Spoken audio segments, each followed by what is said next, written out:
Hello friends. तो आज के इस वीडियो में हम लोग बात करेंगे हिंदू विवाह अधिनियम 1955 के कुछ महत्वपूर्ण बहुविकल्पीय प्रश्न के बारे में। तो जैसा कि आपको पता है कि इससे रिलेटेड दो वीडियो ऑलरेडी आ चुके हैं। तो ये हमारा थर्ड वीडियो है और ये थर्ड पार्ट है हिंदू विवाह अधिनियम 1955 का। पहले दो वीडियो में हम लोग ने 1 से लेकर 20 तक सेक्शंस को डिस्कस किया था। आज के इस वीडियो में हम लोग डिस्कस करेंगे 21 से लेकर 30 तक के सेक्शंस, जिसमें आपको 20 क्वेश्चन मिलेंगे, ठीक है, जिसमें से कम आपको 15 तो करेक्ट करने हैं और अपना स्कोर जो है कमेंट बॉक्स में शेयर करना है कि किसका कितना क्वेश्चन सही हुए। तो चलिए क्वेश्चन देखते हैं। तो जो हमारा फर्स्ट क्वेश्चन है आज का, कह रहा है कि हिंदू विवाह अधिनियम 1955 में कार्रवाइयों का बंद कमरे में होना और उसका मुद्रण या प्रकाशन ना किए जाने का प्रावधान दिया गया है, ठीक है। तो कह रहा है कि हिंदू विवाह अधिनियम 1955 के अंतर्गत जितनी भी कार्रवाइयाँ होती हैं एक बंद कमरे में होंगी और उसका मुद्रण और प्रकाशन नहीं किया जाएगा, मतलब कोई भी मीडिया उसका प्रकाशन नहीं करेगा। तो ऐसा प्रावधान किस में दिया गया है? तो ये देखिए 4 ऑप्शन है इसमें, सेक्शन 21, सेक्शन 22, सेक्शन 23 और सेक्शन 24। तो इसका सही आंसर हो जाएगा ऑप्शन नंबर बी, सेक्शन 22। तो सेक्शन 22 में ये बताया गया है कि कोई भी इससे रिलेटेड कार्रवाई हैं तो वो एक बंद कमरे में होंगी और उसका मुद्रण व प्रकाशन नहीं किया जाएगा।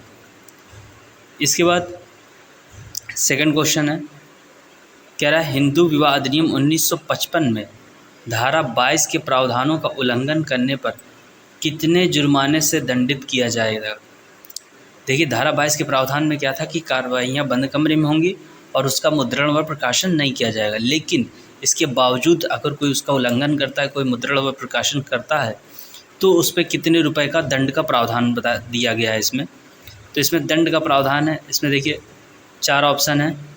ऑप्शन नंबर ए है 5000 रुपये तक, ऑप्शन नंबर बी है 2000 रुपये तक, ऑप्शन नंबर सी है 1000 रुपये तक, ऑप्शन नंबर डी है उपरोक्त में से कोई एक। तो देखिए इसका जो ऑप्शन नंबर सी है 1000 रुपये, तो अगर कोई इसका उल्लंघन करता है प्रावधानों का तो उसको कितने रुपए का दंड भुगतना पड़ेगा? 1000 रुपये का जुर्माना उस पर लगेगा। इसके बाद क्वेश्चन नंबर थर्ड है, कह रहा है हिंदू विवाह अधिनियम 1955 में कार्रवाइयों में अज्ञप्ति का प्रावधान दिया गया है, ठीक है। जो इसमें 4 ऑप्शन है, पहला है सेक्शन 20, सेक्शन 21, सेक्शन 22 या सेक्शन 23। तो देखिए कार्रवाइयों के अज्ञप्ति का जो प्रावधान दिया गया है वो सेक्शन 23 में दिया गया है। तो इसका ऑप्शन नंबर डी सही आंसर हो जाएगा। इसके बाद फोर्थ क्वेश्चन है, कह रहा है यदि पक्षकार चाहें तो न्यायालय मेल मिलाप कराने के लिए कार्रवाइयों को कितने दिनों के लिए स्थगित कर सकता है, ठीक है। तो इसमें मेल मिलाप कराने के लिए मतलब समझौता कराने के लिए न्यायालय जो है वह कितने दिनों तक के लिए स्थगित कर सकता है, ठीक है। तो इसमें ऑप्शन दिए गए हैं 15 डेज़, 7 डेज़, 1 डे या उपरोक्त में से कोई नहीं, ठीक है। तो इसका जो ऑप्शन नंबर ए है 15 डेज़ ये सही हो जाएगा, यानी कि 15 दिनों के लिए कार्रवाई स्थगित कर देगा। 15 दिनों के अंदर आपका जो भी समझौता है उसको आपको दाखिल करना पड़ेगा। इसके बाद क्वेश्चन नंबर 5 है, कह रहा है मेल मिलाप कराने के लिए किसी व्यक्ति को नामित किसके द्वारा किया जा सकता है, ठीक है। जिसका ऑप्शन नंबर ए है दोनों पक्षकार द्वारा, न्यायालय द्वारा, पक्षकारों के असफल होने पर न्यायालय द्वारा, ए व सी सही है। देखिए दोनों पक्षकारों द्वारा तो किया जाता है।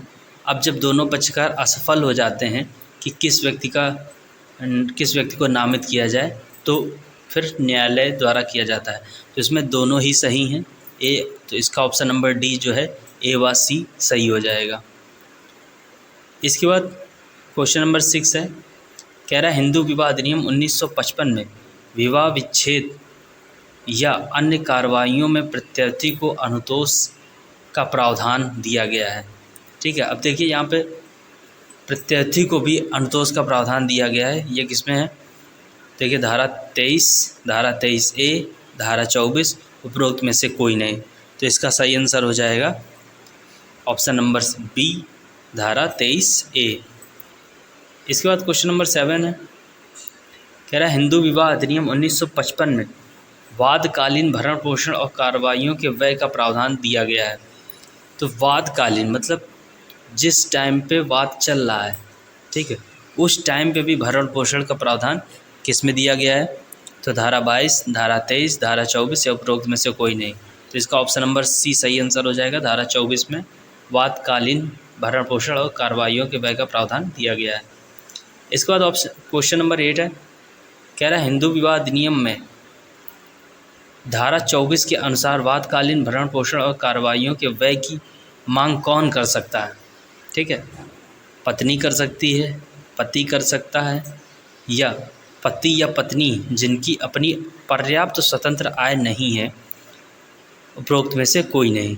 तो इसका ऑप्शन नंबर जो सी है, ठीक है, इसका ऑप्शन नंबर सी, पति या पत्नी जिनकी अपनी पर्याप्त स्वतंत्र आय नहीं है वह इसकी मांग कर सकते हैं। तो देखिए ये कंपलसरी नहीं है कि सिर्फ पत्नी ही भरण पोषण प्राप्त कर सकती है। ठीक है, पति भी भरण पोषण जो है ये प्राप्त कर सकता है। कब? जब उसकी अपनी पर्याप्त स्वतंत्र आय ना हो। इसके बाद क्वेश्चन नंबर 9 है, कह रहा है हिंदू विवाह अधिनियम 1955 की धारा 24 के अनुसार कार्यवाही के दौरान ऐसी मासिक राशि के लिए आवेदन का निस्तारण पति या पत्नी को नोटिस की तामील के कितने दिनों के अंदर किया जाएगा? तो देखिए ऑप्शन है 30 दिन, 60 दिन, 90 दिन या 15 दिन। तो इसका जो ऑप्शन नंबर बी है 60 दिन, ये आंसर सही हो जाएगा। इसके बाद क्वेश्चन नंबर 10 है, कह रहा है हिंदू विवाह अधिनियम 1955 में स्थायी निर्वाह व्यय और भरण पोषण का प्रावधान दिया गया है। अब देखिए अभी तक वादकालीन था, अब स्थायी निर्वाह व्यय आ गया। तो ये किस में दिया गया है? धारा 25, धारा 26, धारा 27 और धारा 28। तो इसका जो सही आंसर क्या हो जाएगा? तो इसका ऑप्शन नंबर ए, धारा 25, ये सही आंसर हो जाएगा। धारा 25 में स्थायी निर्वाह व्यय और भरण पोषण का प्रावधान दिया गया है। इसके बाद क्वेश्चन नंबर 11 है, कह रहा है हिंदू विवाह अधिनियम 1955 की धारा 25 के अनुसार किसी समय पक्षकारों में से किसी की परिस्थितियों में तब्दीली होने पर न्यायालय किसी पक्षकार की प्रेरणा पर आदेश को कर सकता है। ठीक है, तो देखिए क्या कर सकता है? परिवर्तित कर सकता है, रूप भेदित कर सकता है, विखंडित कर सकता है, या उपरोक्त सभी। तो इसका जो ऑप्शन नंबर डी होगा उपरोक्त सभी, ये सही आंसर है। ठीक है, अगर समय के अनुसार उसकी परिस्थितियां पक्षकारों की बदलती हैं तो उस हिसाब से आदेश भी परिवर्तित हो सकता है। मान लीजिए कि आज आप 10,000 रुपये कमाते हैं, ठीक, तब भरण पोषण बना है आपका 2,000 रुपये या 3,000 रुपये। आगे चल के आपकी कमाई बढ़ के 20,000 हो जाती है, तो वहाँ पे न्यायालय क्या करेगा? जब पत्नी याचिका करेगी कि अब परिस्थितियाँ बदल गई हैं, खर्चे भी बढ़ गए हैं, तो वहाँ पे न्यायालय अपने आदेश को परिवर्तित कर देगा या रूप भेदित कर देगा। ठीक है, इसके बाद अगला क्वेश्चन है क्वेश्चन नंबर 12, हिंदू विवाह अधिनियम 1955 की धारा 25 के अनुसार पुनः विवाह करने पर न्यायालय आदेश को कर सकता है। ठीक है, तो देखिए अब यहाँ पे एक लाइन और है।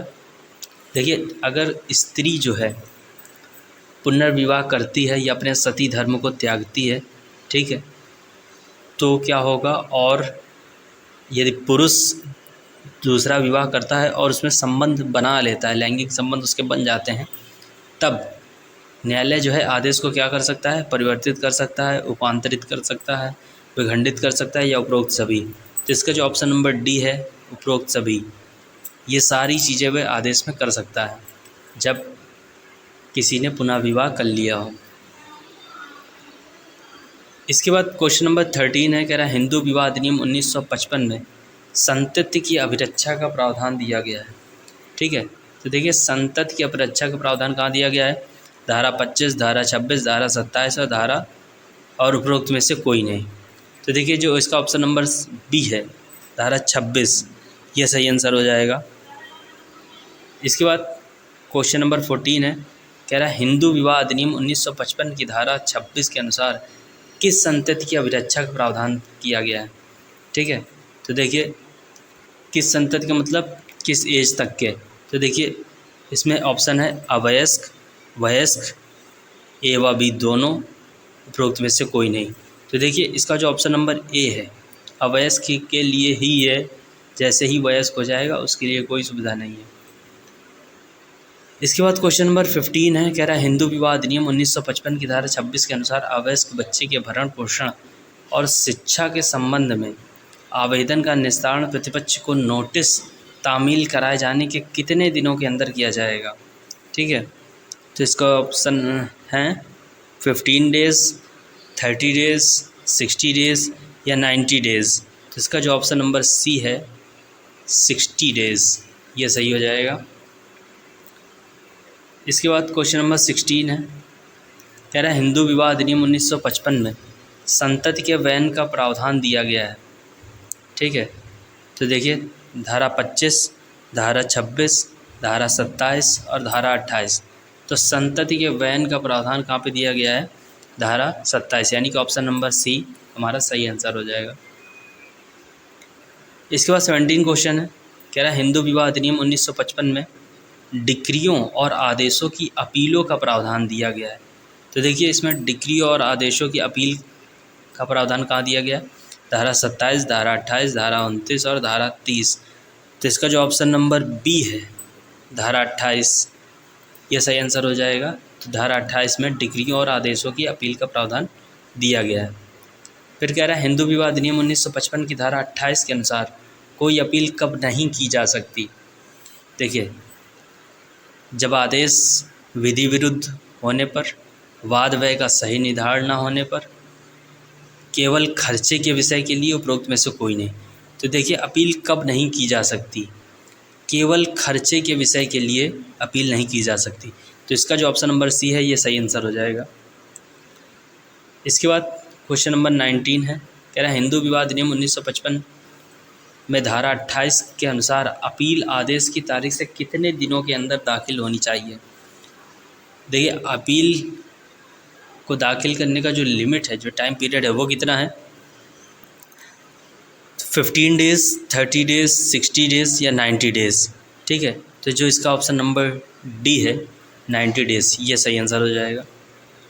इसके बाद जो हमारा लास्ट क्वेश्चन है आज का 20, इसमें लिखा हुआ है कि हिंदू विवाह अधिनियम 1955 में व्यावृत्तियों का प्रावधान दिया गया है।